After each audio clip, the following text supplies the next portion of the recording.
Halo para mahasiswa semuanya, Assalamualaikum. Pada video kali ini kita akan lanjutkan pembahasan untuk mata kuliah General Linguistics, di mana materinya masih terkait dengan mikrolinguistik, namun yang akan kita bahas adalah morphology, the studies of the structures of words. Nah, baik, kita bahas materi ini untuk materi pertemuan keempat. Pertama, kita kenal dulu morfologi itu apa. Secara etimologi, morfologi itu berasal dari morph, yang artinya the smallest units of language that has meaning in sounds or writing.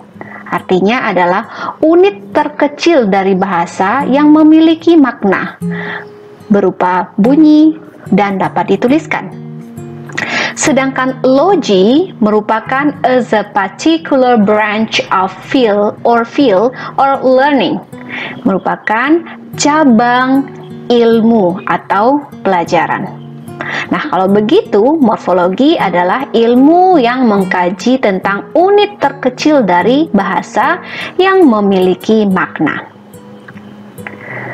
Morphology menurut ahli adalah one more parts of linguistics that belongs to grammar. So, morphology is defined as the studies of these meaning-bearing units and the rules governing them. In short, morphology is the studies of structures of words. Artinya, menurut pendapat Jufrizal, morfologi ini adalah ilmu yang mengkaji tentang struktur dari kata.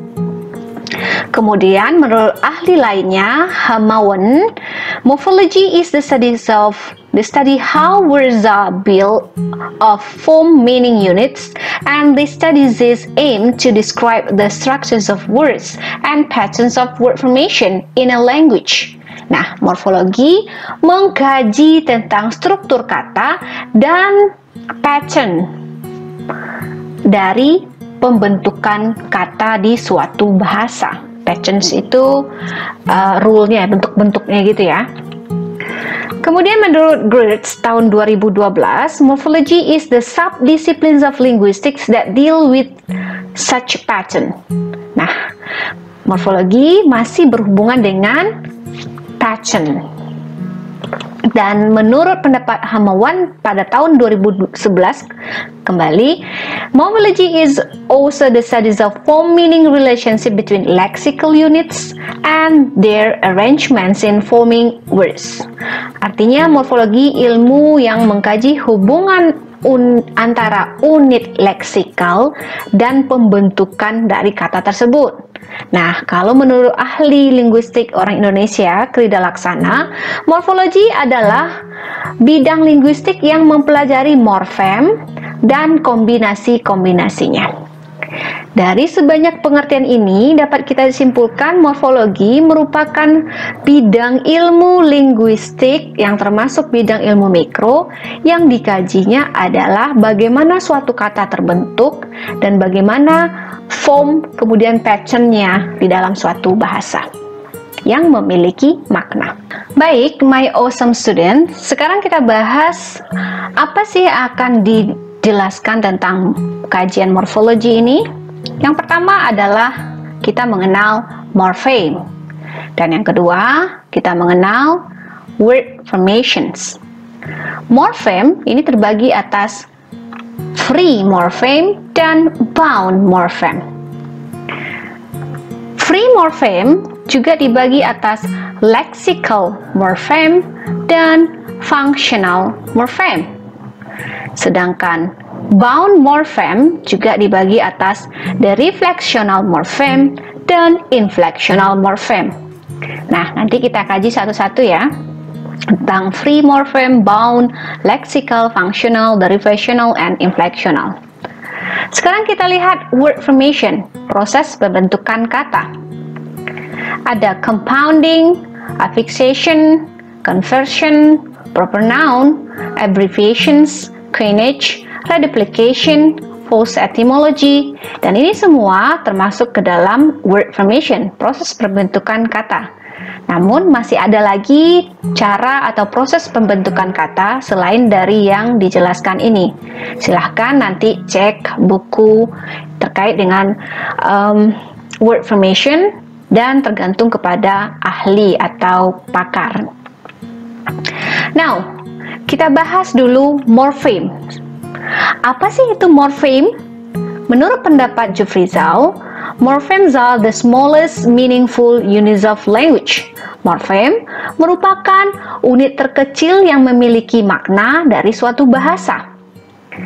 Kemudian menurut Hamawan, morpheme is the minimal meaningful units in language.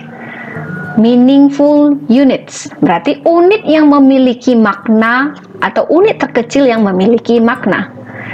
Sedangkan di dalam bahasa Indonesia, morphemes atau morfem adalah satuan bahasa terkecil yang maknanya secara relatif stabil dan tidak dapat dibagi atas bagian bermakna yang lebih kecil lagi, seperti contoh dalam bahasa Indonesia ya.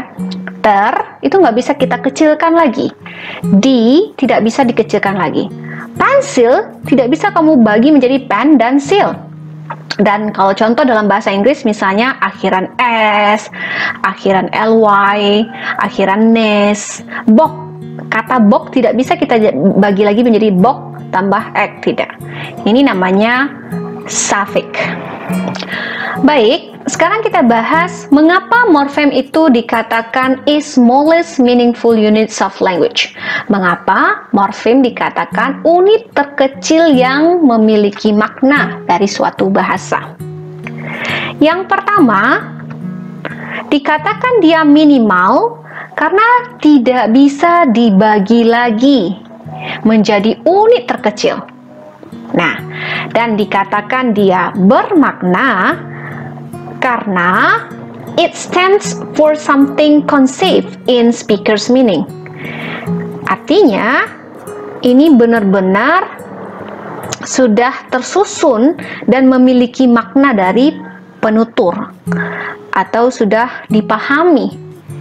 Ketika sesuatu morfem sudah tidak bisa dibagi lagi, berarti dia dikatakan sudah minimal dan dia memiliki makna. Oke, makna seperti apa? Kita lihat. Baik, mahasiswa semuanya, sekarang kita bahas dulu types of morphemes, tipe dari morphemes. Oke. Ada dua tipe morphemes. Yang pertama, free morphemes, dan yang kedua adalah bound morpheme. Morfem bebas, morfem terikat. Kita bahas free morpheme. Free morpheme terbagi juga dua, lexical morphemes atau disebut dengan open class, dan functional morphemes atau disebut dengan closed class. Bagaimana dengan morfem terikat atau bound morpheme juga dibagi dua, the reflectional morphemes dan inflectional morphemes. Sekarang kita bahas lexical dan functional morphemes. Lexical morphemes artinya adalah morfem ini berada dia free morpheme seperti noun, verb, adjective,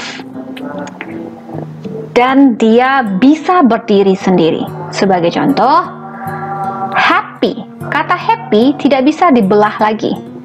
Free morpheme di sini dia sudah bebas, tidak bisa dibelah dan dikecilkan menjadi unit terkecil lagi. Ini adalah kata sifat. Kalau saya bilang book, maka dia masuk ke kata benda. Oke, jadi dia adalah morfem bebas. Bagaimana dengan functional morphemes atau closed class seperti conjunction, preposition, pronouns, quantifier, auxiliary, dan article? Kita lihat contoh. Conjunction, penghubung, and. Preposition, contohnya in, on, at. Pronoun, kata ganti, he, she, it, dan lainnya. Quantifier, contohnya many, few, some, apalagi a lot of. Auxiliary, can, will, could, might. Article, the, a, Nah, ini merupakan contoh dari functional morphemes. Kalau saya sebutkan the book, ada berapa morfem di sana? 2. Pertama they, yang kedua book.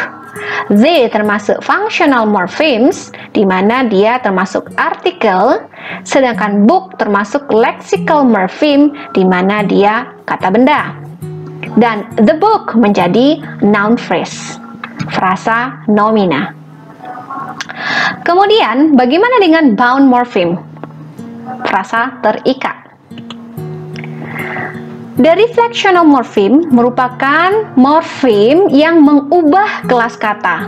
Ketika dia adjektif, bisa berubah menjadi kata benda kah? Yang penting dia mengubah kelas katanya ketika dia diberikan afiksasi. Sedangkan inflectional morpheme, dia tidak akan mengubah kelas kata walaupun dia diberikan imbuhan atau sufiks akhiran. Afiksasi maksudnya adalah imbuhan ya. Imbuhan itu ada prefix, infix, konfix, suffix. Prefix itu awalan, suffix itu akhiran. Infix dan itu di tengah ya. Sekarang kita lihat dulu dari reflectional morpheme yang mengubah kelas kata. Contohnya apa? Misalnya kata happy, ini merupakan kata sifat. Lexical morpheme, morfem bebas. Ketika dia ditambah akhiran ness, happiness, dia mengubah kelas kata, di mana kata sifat happy ditambah akhiran ness, dia menjadi kata benda. Nah, itu yang disebut dengan deriflectional morpheme, mengubah kelas kata. Bagaimana dengan inflectional morpheme, tidak mengubah kelas kata? Ketika dia diberikan akhiran, maka dia tetap pada kelas katanya. Contohnya kata rain, kata kerja.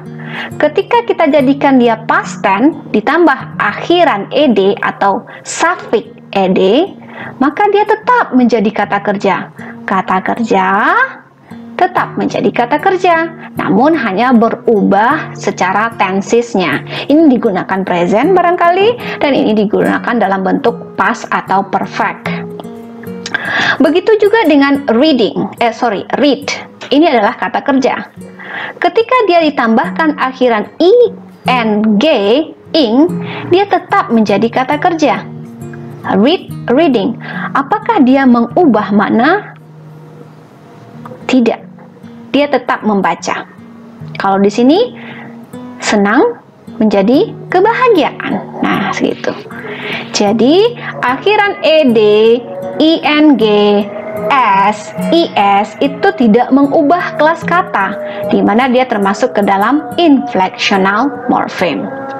Well, my awesome student, kalau begitu, morpheme yang merupakan the smallest units meaningful of a language yang dibagi atas free morpheme dan bound morpheme, kalau kita lihat seperti ini ya, lexical itu bisa kita lihat di kamus, tidak ada penambahan suffix, prefix, infix atau hal lainnya. Sedangkan functional itu merupakan kata hubung, artikel, kemudian juga tadi bisa seperti sums, quantifiers. Nah, bagaimana dengan bound morpheme?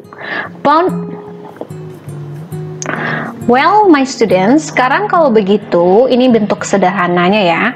Morpheme yang dibagi atas free morpheme dan bound morpheme, bebas dan terikat, bisa kita lihat di mana lexical, ini bisa kita lihat di kamus. Tidak ada penambahan s di belakang atau suffix di belakang, dan tidak dijelaskannya, kita bisa lihat di kamus. Functional itu berarti berhubungan dengan conjunction, artikel, seperti contoh ini juga, and the, ini artikel, so but, ini adalah conjunction. Dan bound morpheme ini adalah dari flexional yang mengubah kelas kata. Dia bisa di depan atau prefix, namanya imbuhan di depan. An, ini juga prefix, dia bisa di belakang atau disebut dengan suffix, dan ness. Ini beberapa contoh saja. Untuk lebih jelasnya bisa kamu perhatikan buku bacaan atau buku morfologi supaya lebih tahu lagi perbedaan atau reflectional morfem lainnya yang mengubah kelas kata. Seperti happy ditambah awalan un menjadi unhappy, itu sudah mengubah kelas katanya. Oke. Kemudian infleksional yang berakhiran s, is, ing dan ed dan apostrofi, ini tidak mengubah kelas katanya. Dia akan tetap, jika dia kata kerja tetap jadi kata kerja. Seperti kalau akhiran s, book tambah s, books, dia kata benda book. Ketika dia ditambah akhiran s, books, tetap kata benda, namun satu jamak dan satu singular, dan dia tetap pada parts of speech. Artinya bound morpheme ini adalah bisa mengubah kelas kata, bisa tidak mengubah kelas kata. Oke. Nah, sekarang kita coba menganalisis sederhana morfem ini ya. Ini adalah one words, satu kata, cats. Kalau dibilang ini kata, ya, ini kata. Namun memiliki two morphemes, dua morfem.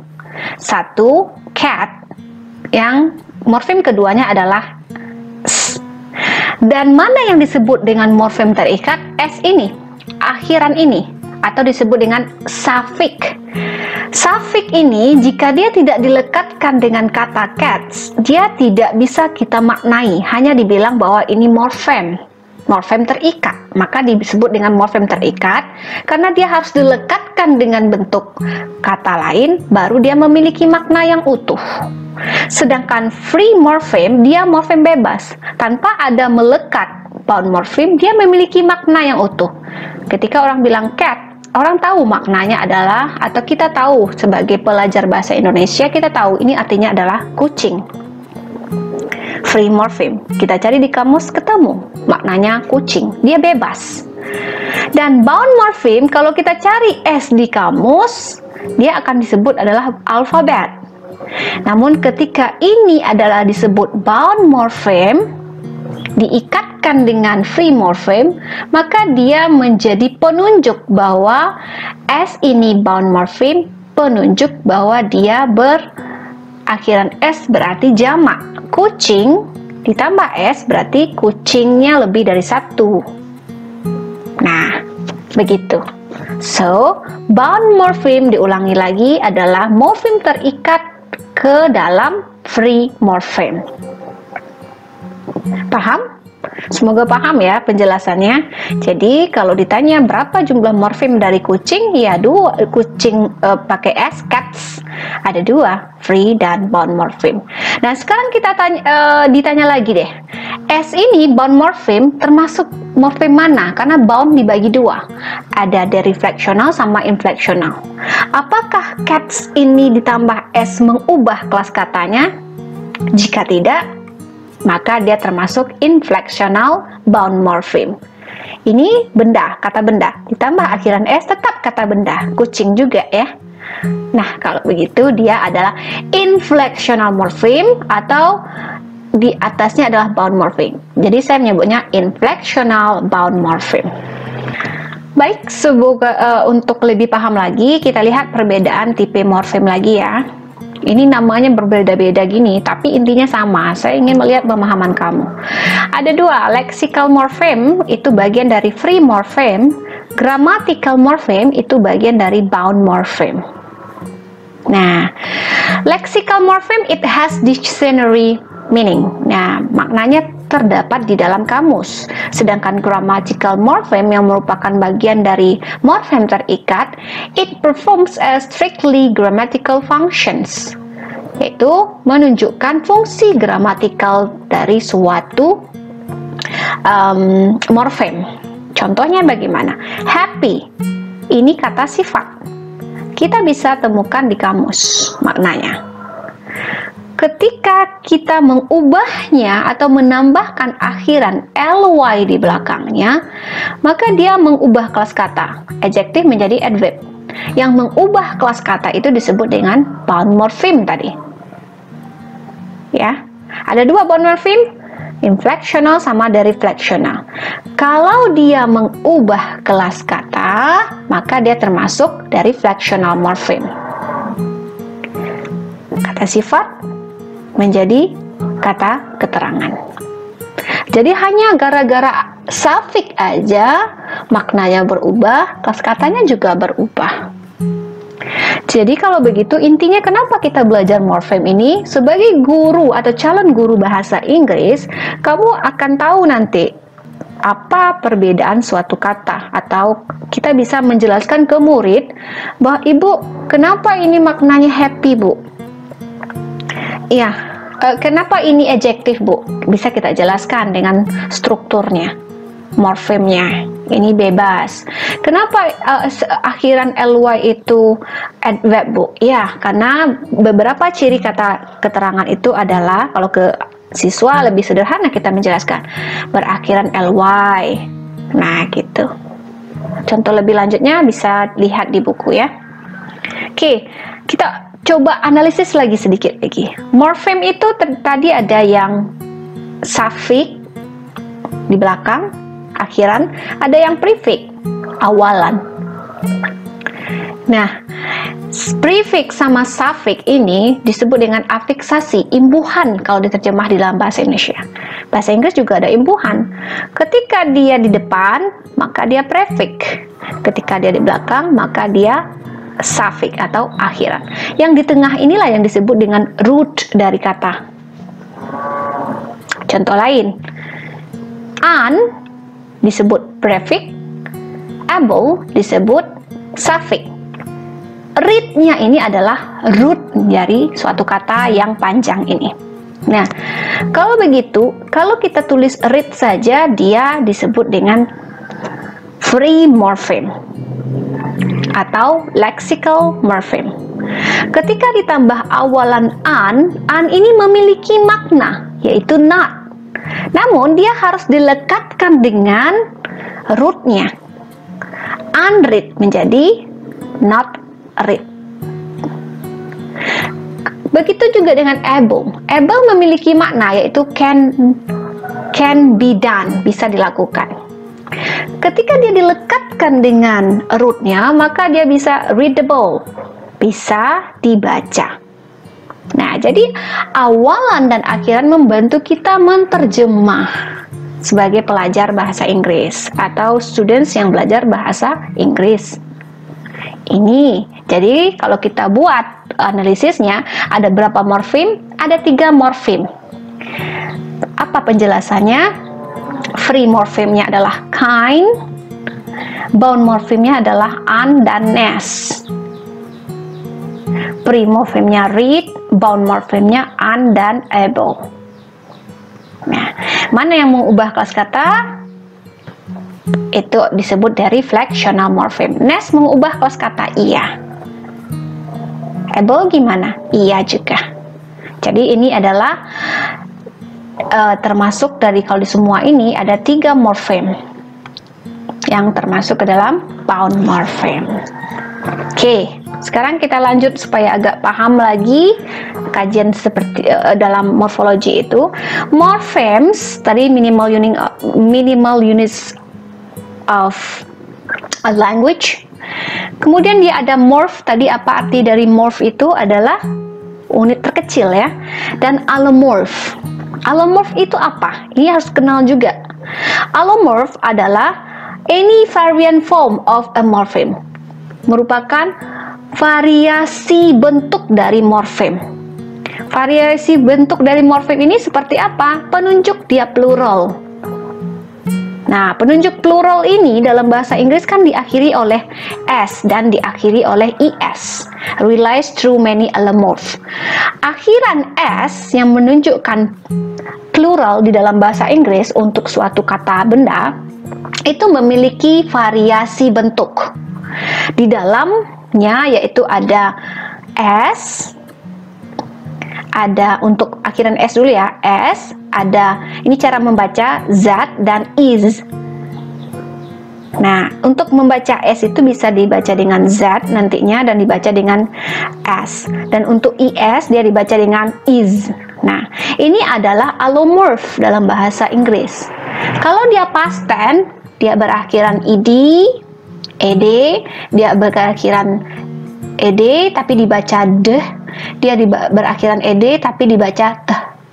Nah, ini belajar di pronunciation ya. Kalau dia dibaca akhiran ed dibaca dengan teh kalau dia voiceless. Akhiran ed dibaca dengan deh kalau dia voice. Akhiran ed dibaca dengan it kalau dia berakhiran teh dan deh. Ini merupakan allomorph. Ini allomorph. Berallomorph adalah bentuk past tense ed berallomorph. Ini morfemnya. Jadi ini menjadi morfem. Bentuk present untuk menentukan jamak atau plural, ini adalah allomorphnya. Nah, kalau begitu, kenapa perlu kita kaji bahwa ini adalah variasi bentuk? Iya, perlu. Ketika kita melafalkan bunyi want, dijadikan dia past tense, wanted. Nah, mungkin kita baca wanted. Dan itu adalah variasi bentuk morfem. Ketika book dijadikan jamak, books, jangan dibaca pula booksies. Kapan dia baca booksies? Kapan dia dibaca akhiran iz? Ada aturannya. Nah, kalau begitu ini ada disebut dengan s, z, iz, id, deh, dan teh. Ini disebut dengan allomorph, variasi bentuk morfem. Dia morfem ini morfem. Oke. Nah, kalau begitu supaya lebih jelas dijelaskan sebagai contoh ini, plural aja. Ini katanya hat, dogs, buses. Ini fonemiknya, cara membaca. Hats dibaca dengan akhiran s, sound s, bunyi s. Dog, ini masuk voice. Kalau dia voice, akhirannya voice, maka s-nya dilafalkan dengan bunyi z. Dogs. Kemudian bus. Ketika dia dijamakkan ditambah akhiran is. Kenapa? Setiap yang berakhiran s maka dijamakkan harus ditambah es, bukan s. Dibaca dengan buses. Fonemiknya ya, dibaca bunyi iz. S, z, dan is inilah yang disebut dengan allomorph, beralo. Allomorph itu tadi apa? Variasi. Kita ulangi, variasi bentuk dari morfem. Three allomorph do not occur randomly.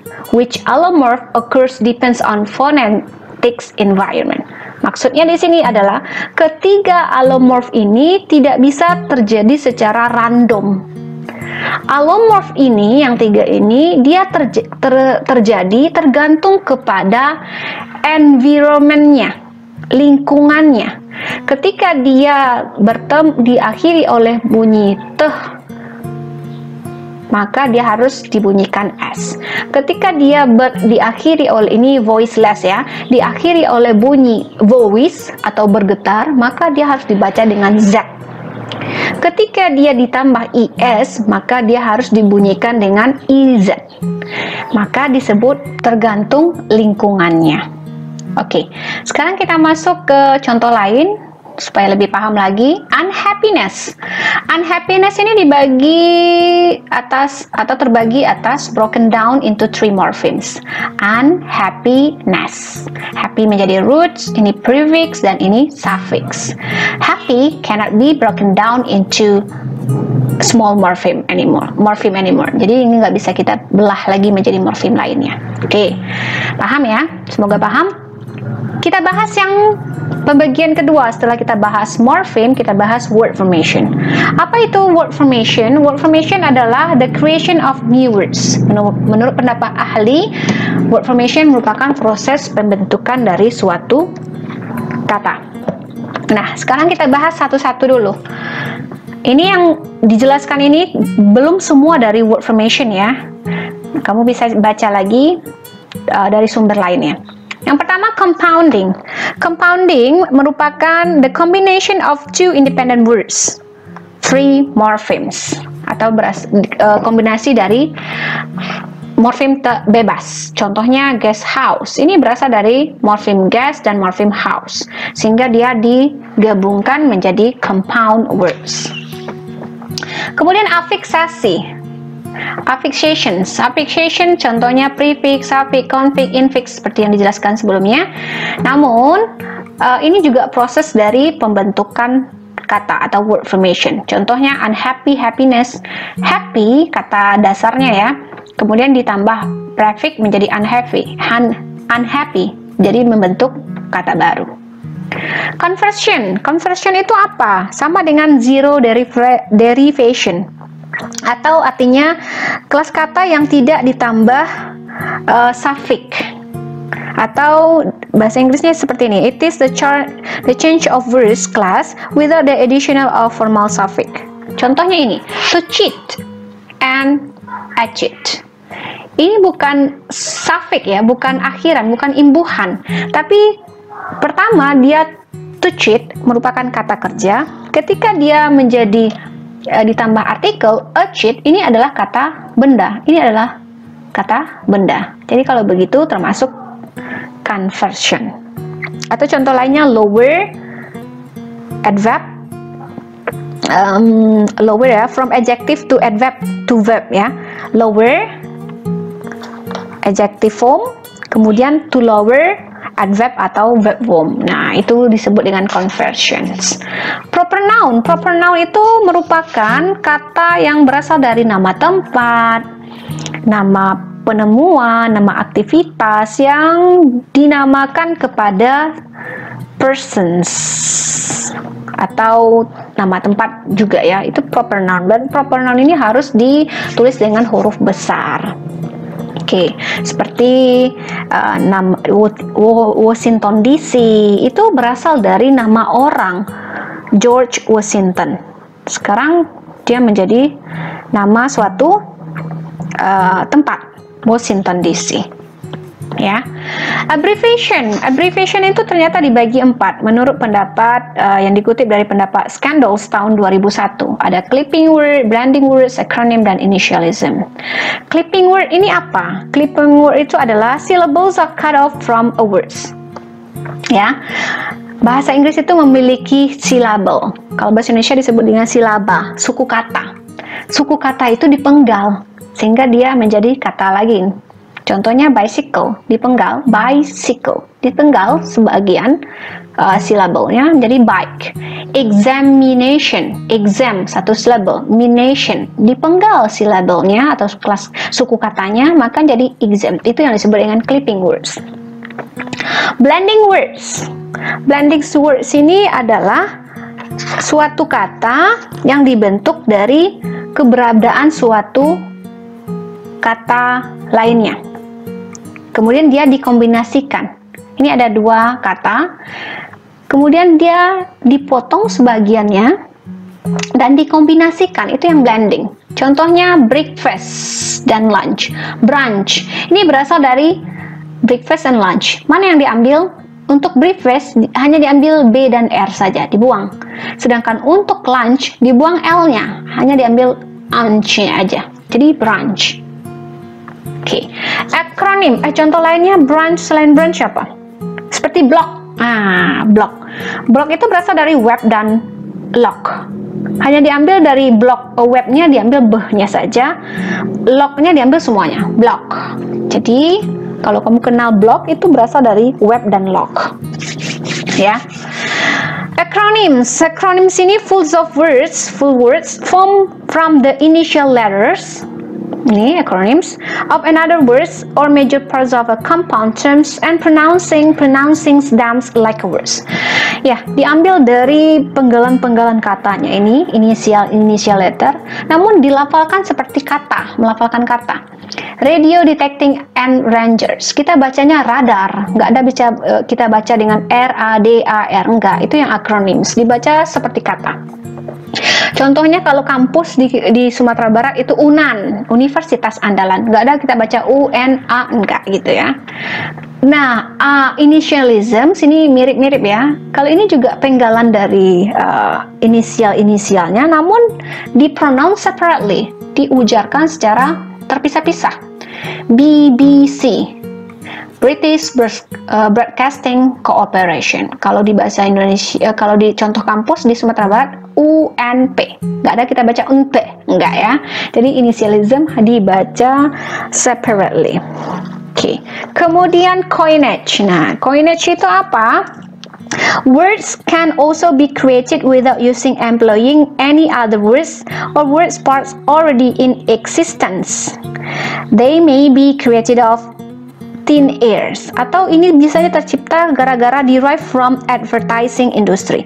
Ketika seseorang menciptakan suatu benda gara-gara produk, misalnya adopsi dari sebuah produk, common words, maka itu adalah bagian dari coinage. Contohnya zaman dahulu orang terkenal dengan Kodak ya. Kalau kita sebut Kodak, udah tahu aja ini berhubungan dengan fotografi. Sekarang juga pokoknya ini tercipta gara-gara merek dagang. Contohnya Honda. Kok disebut Honda sih? Padahal itu kan motorcycle. Kenapa orang sebut Honda? Gara-gara merek dagang, sehingga muncullah coinage. Kata baru ya, dengan word formation-nya coinage. Reduplication, pengulangan kata. Ini nggak semua bahasa punya ya. Hanya bahasa Indonesia yang punya. Contohnya rumah menjadi rumah-rumah kalau jamaknya. Ibu menjadi ibu-ibu kalau jamaknya. Padahal kalau di bahasa Inggris hanya penambahan akhiran atau suffix saja, suffix s, penanda jamak. Bahasa Indonesia tidak, diulangnya kata tersebut. Jadi nggak semua bahasa punya reduplication. False etymology. False etymology itu merupakan new words may be created simply. False etymology itu adalah sebuah kata yang diciptakan gara-gara kesalahan atau misanalisis, morphological misanalisis. Contohnya akhiran burger, suffix. Ya, burger itu dianggap suffix. Kenapa ya suffix ini dilekatkan dengan cheese, pizza, ham? Nah, sehingga muncullah bahwa suffix burger ini menjadi indikator tipe dari suatu makanan, types of food. Cheeseburger yang terbuat dari keju, pizza, ini daging babi gitu. Jadi ini disebut dengan false etymology. Dan alasannya unknown ya, unknown reasons, belum terjawab begitu detail. Dan ini menurut Mike Manis ya, tidak semua bahasa juga punya. Oke. Nah, ini beberapa penjelasan tentang word formation, the creation of new words, pembentukan suatu kata baru. Ada banyak lagi, dan it depends on particular languages, tergantung pada bahasa-bahasa tertentu. My awesome student, apa sih pentingnya kita belajar morfologi untuk kamu sebagai mahasiswa jurusan pendidikan bahasa Inggris? Tentunya salah satunya adalah memahami bagaimana suatu kata terbentuk, memahami morfemnya, unit terkecil dari suatu bahasa. Karena jurusan kamu bahasa Inggris, maka memahami unit terkecil dari suatu bahasa Inggris. Manfaatnya adalah ketika kamu mengajarkan ke siswa tentang memahami kelas kata, untuk pelajaran grammar, untuk pelajaran reading, itu sangat membantu. Contohnya untuk reading, ketika menemukan